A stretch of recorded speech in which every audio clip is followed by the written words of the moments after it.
Merci beaucoup, honorable président, de la parole accordée. Honorable président, honorable membre du bureau, honorable député, très chers collègues, je m'en vais féliciter les deux collègues, l'honorable Paul Gaspard Ndankoy et l'honorable Dédé Mopassa pour cette volonté exprimée afin de nous apporter des propositions de loi afin d'éclairer les différents secteurs dont ils ont abordé. J'ai quelques observations parce que la plupart des observations sont devenues irrélévantes du fait que les prédécesseurs ont abordé, mais je m'en vais directement avec la loi qui modifie la loi du 15 octobre 2013, proposée par l'honorable Paul Gaspard Ndankoy, directement à l'article 5. Là où vous parlez des critères, alinéa 3, vous parlez des critères avérés en matière constitutionnelle. Là encore, il y a un souci. Je pense que l'honorable Kabanda venait de faire la même observation.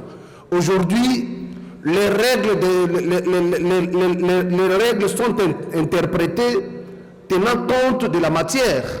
Vous aviez évoqué ici les différents arrêts rendus par la Cour constitutionnelle qui ont souffert d'une interprétation, selon vous, malencontreuse. Et nous avions dit, lorsqu'il faut sélectionner, on ne tiendra pas compte seulement des publicistes, parce que les critères de sélectivité comme publiciste frisent et les règles de droit constitutionnel, dans certaines hypothèses, sont interprétées même par les sociologues. Alors que, s'il faut porter ma chapelle comme pénaliste, les règles de droit pénal sont de stricte interprétation. Donc, cet article limite les champs de sélection de membres.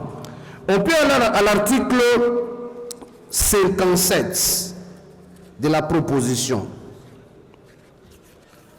L'article 57, lorsque vous lisez, vous parlez de la compétence de la Cour résultant des dispositions des articles 74, 76, 99, 124 et suivants. Mais cette Cour-là aussi a un rôle comme régulateur. Rappelez-vous, avec les RCOS 262, lorsqu'il a fallu parler de la prolongation du mandat du président de la République, l'interprétation, soit l'idée ou l'esprit de la Constitution, créait un flou dans le chef de la population. Il a fallu que la Cour constitutionnelle, comme juge, comme régulateur, donne une interprétation jusqu'à l'installation du nouveau président. Aujourd'hui, ça fait corps de la jurisprudence congolaise.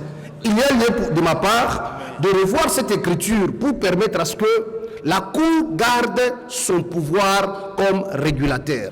Déjà, d'entrée de jeu, lorsque nous avions analysé l'intitulé de votre exposé, j'avais même du mal pour me situer. Est-ce qu'on a en face d'un texte qui a une nouvelle écriture ou on a un texte qui modifie un autre texte? Mais vous-même, vous aviez proposé, mais apporter ces observations voudrait dire il faudrait qu'on aménage un peu pour permettre à ce que la population voie aussi, et ou soit ceux qui exercent dans ces domaines trouvent l'issue pour prendre de bonnes décisions. S'agissant du budget de la Cour constitutionnelle, parce que là aussi, vous avez abordé à l'article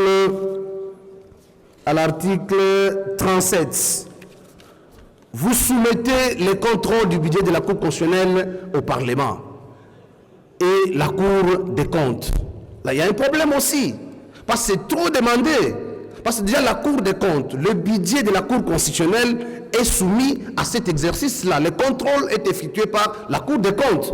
Et aujourd'hui, ajouter encore la Cour, en fait l'Assemblée, pour exercer ces contrôles, c'est alourdir la procédure. De ma part, j'estime enlever l'institution Parlement, laisser la Cour des comptes, que ça se fasse pour alléger le travail avec les organes qui interviennent.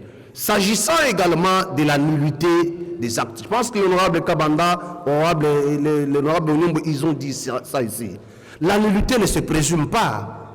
La nullité doit être constatée par un juge. L'article 58, la Cour qui constate cette nullité dénule les faits, comme vous l'avez dit, ne doit pas se constater automatiquement. Mais au contraire, cette nullité doit être constatée par une décision judiciaire. C'est pour permettre à ce que les fondements pour celui qui perdra son droit puisse trouver gain de cause devant les juridictions habilitées à donner ou à interpréter cette disposition. Et enfin, s'il faut revenir, c'est cette question des doubles degrés proposée par vous. C'est en violation de l'article 168. Lorsque vous lisez, on dit de la Constitution, bien sûr, les arrêts de la Cour constitutionnelle sont rendus au premier dernier degré et ne sont susceptibles d'aucun recours. Cette disposition viole la Constitution. Les restes des observations, parce que certains de nos collègues sont revenus, je préfère rester vigilant à la PAJ pour enrichir le débat afin de trouver une issue avec la... Pour la préoccupation, je pense que cette proposition de loi organique proposée par les collègues Gaspard Ngonankoyi touche les socles même de la gouvernance politique de l'État. La loi modifie la loi qui organise la Cour constitutionnelle en République démocratique du Congo. Et cette loi a apporté plusieurs innovations, mais plusieurs députés sont passés, y compris moi-même, pour apporter quelques observations. Déjà, vous avez suivi vous-même, d'entrée de jeu, l'esprit de cette loi ne reflète pas, pour certains, l'image d'une loi qui modifie une autre, mais plutôt l'image d'une nouvelle loi. Et nous avions émis notre point de vue là-dessus parce que ça laisse transparaître l'idée d'une nouvelle écriture, mais également le statut pénal du chef de l'État qui le met devant cette juridiction. Il a apporté quelques innovations tout en désignant effectivement le juge constitutionnel comme juge au moment de la commission de fait d'un président pendant qu'il est en train d'exercer, ou le Premier ministre. Mais également la question du contrôle budgétaire qu'il a innové. Nous avions porté quand même notre observation là-dessus parce qu'aujourd'hui, soumettre le budget de la Cour constitutionnelle au contrôle du Parlement ainsi que la Cour des comptes, c'est alourdir même la procédure.